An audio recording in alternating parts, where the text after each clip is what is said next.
Most welcome to my channel UPSC only में। So guys, यहाँ पे हम देखेंगे आपका टॉपिक रहेगा मानव विकास की 7 चरण कि मानव का विकास कैसे हुआ है, उसको स्टेप बाय स्टेप यहाँ पे हम देखेंगे।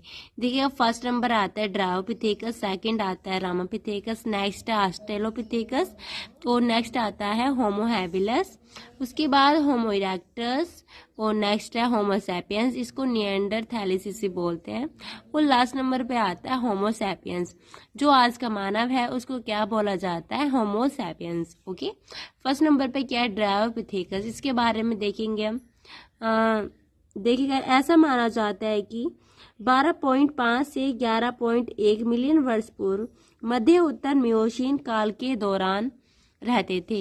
ये यूरोप की सीमाओं के मध्य रहते थे। उनका जीवन पेड़ों के समीप गुजरने वाला था, इसलिए इन्हें आधुनिक वानरों और मनुष्य का पूर्वज या निकट संबंधी भी माना जाता है। जीवाश्मों की पहली खोज 1856 फ्रांस में हुई थी। सेकंड नंबर पे आता है रामापिथेकस। देखिए, रामापिथेकस एक विलुप्त होमोनोइड जीन्स है जो लगभग 14 से 9 मिलियन वर्ष पहले मियोशीन के अस्तित्व में था। दंत में जबड़े की हड्डी के कारण रामापिथेकस एक मानव पूर्वज थे। रामापिथेकस प्रारंभिक होमोनिन के बजाय आधुनिक आर्गुटान से अधिक निकट से संबंधी है। ओके, रामापिथेकस के अध्ययन में प्राइमेट विकास और विभिन्न होमोनाइड वंशों की शाखाओं के बारे में हमारे ज्ञान में योगदान दिया है।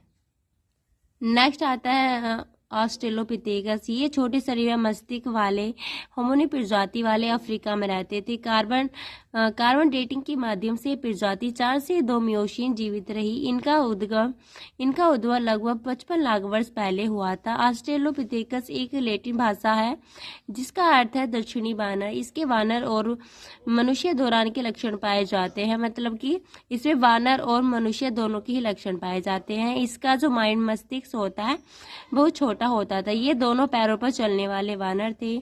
इनके अलावा भी वानरों से प्रारंभिक होमोनिड्स में संकरण पर प्रभाव डालते थे। नेक्स्ट आता है होमो हैबिलस। इसको हैंडीमैन भी कहा जाता है। इसका अर्थ है हाथ वाला मानव या कारीगर मानव। इसकी उत्पत्ति 20 से 15 लाख वर्ष पहले हुई मानी जाती है। ये पूर्वी दक्षिण अफ्रीका की प्रथम मानव कहलाते हैं। इनका मस्तिष्क हल्का तथा इन्होंने पत्थरों से औजार बनाना स्टार्ट कर दिया था।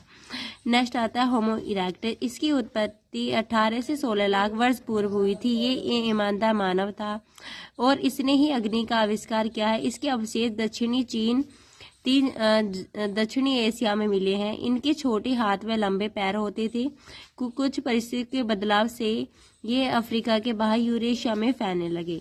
नेक्स्ट आता है Homo sapiens निएंडरथैलिस। Homo sapiens. Okay, इस प्रकार की प्रजाति का काल 2,30,000 से 30,000 तक माना जाता है। इसका शरीर छोटा था और चेहरा सिकुड़ा हुआ था, लेकिन मस्तिष्क का विकास होने लगा और मस्तिष्क का आकार बढ़ गया था।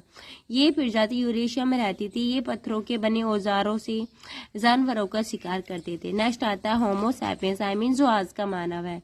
इसको आधुनिक मानव भी कहा जाता है। इसकी उत्पत्ति 5,50,000 से 7,50,000 साल पहले मानी जाती है। यह मानव लंबी दूरी की यात्रा भी पैरों से करता था। इसको भाषाओं का ज्ञान होने लगा, बातचीत करना आता था। ये मानव बुद्धिमान था। इसका चेहरा बड़ा तथा हड्डियां पतली थी। ये धीरे धीरे नए आविष्कार करने लगे। Okay, thank you guys watching for this video. Like share comment this video, subscribe this channel.